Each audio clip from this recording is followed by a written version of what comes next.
когда всех объединяют. И здесь как никогда вот эта идея сказывается. Вот эти дети объединили все вузы.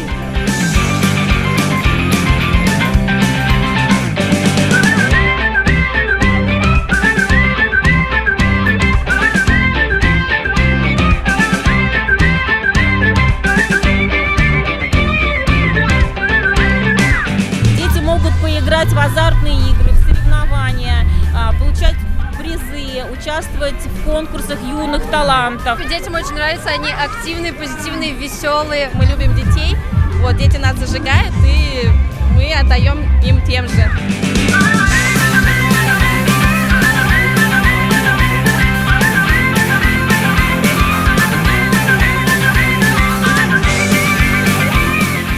Что такое детство? Детство – это когда дети живут вместе с друзьями. Много чего можно, отдыхать можно, не ходить в школу там. То, когда ты был маленьким. Детство – это такая штука, которую надо беречь.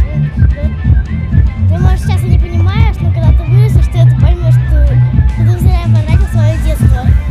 Могут вам покупать игрушки. А когда нет детства, тогда сам покупаешь. Детство никогда не кончается. Мы всегда будем детьми для своих мам и пап.